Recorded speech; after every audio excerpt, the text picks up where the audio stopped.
The story of Epictetus, from slave to philosopher Epictetus, was born around 55 CE in what is now Turkey. As a child, he was born into slavery. His master was a wealthy Roman named Epictetus, a freedman who worked under the Emperor Nero.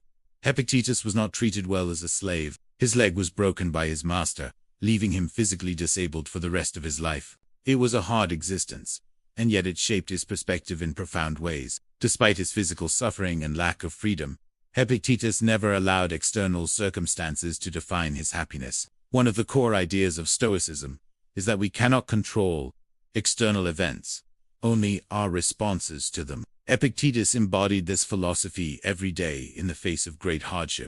As a young man, Epictetus was allowed to study philosophy. Even as a slave, he managed to learn the principles of Stoicism under a famous philosopher named Musonius Rufus.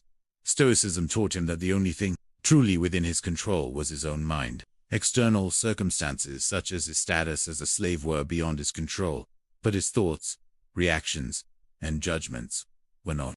Epictetus often reminded his students of this in the future, teaching them to separate what they could control from what they could not. A classic example he would give was this: some things are up to us, and some things are not. Over time, Epictetus gained a reputation for his deep understanding of Stoic principles. His wisdom attracted the attention of others.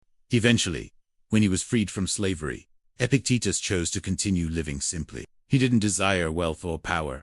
He wanted only to live according to virtue and wisdom. In the years that followed, Epictetus opened his own school of philosophy in Rome. His teachings focused on the idea that happiness and tranquility come from mastering our own desires and learning to live in harmony with nature. This was, of course, aligned with the core Stoic beliefs. Virtue is the only good. External things, like wealth, status, and health, can be nice, but they don't define our worth. Control your emotions and reactions. It's not the events that cause suffering, but our judgments and interpretations of those events. Live according to nature.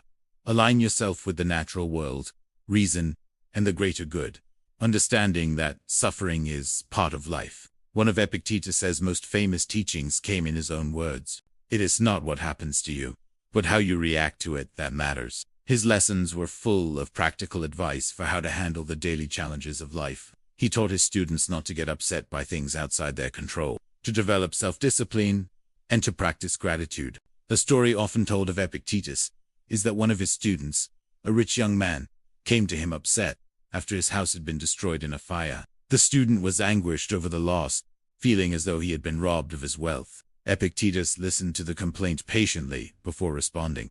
"What is the matter? Have you lost something? Do you not know that you were never the true owner of your possessions, but only a temporary steward? If you had let go of them sooner, they would not have taken you by surprise now." Epictetus' approach was about helping people reframe how they viewed the world by realizing that material things were never truly theirs to begin with. The young man could find peace even in the face of loss. At one point, Epictetus was exiled from Rome by the Emperor Domitian, along with many other philosophers. But even in exile, Epictetus remained unmoved by the external circumstances of his life. He simply carried on with his teachings, building a new community of students. Despite his hardships and exile, Epictetus lived his final years with grace and humility. His lectures were later written down by his student Arrian and collected into a text known as the Discourses. Even after his death, Epictetus's words continued to inspire generations of thinkers, reminding people that the essence of life is not about what happens to you, but how you choose to live. The Stoic lesson, Life of Epictetus, teaches us the fundamental Stoic lesson that we cannot always control our external circumstances, but we can control our thoughts, actions, and reactions to those circumstances. His teachings continue to resonate today because they remind us of the power of resilience, the importance of personal responsibility, and the pursuit of virtue in every aspect of life. By embodying Stoic principles, Epictetus found peace, despite the adversity of being a slave, living in exile, and facing personal loss. His story is a testament to the idea that true freedom and happiness come not from external factors, but from the inner strength we develop through our thoughts and actions.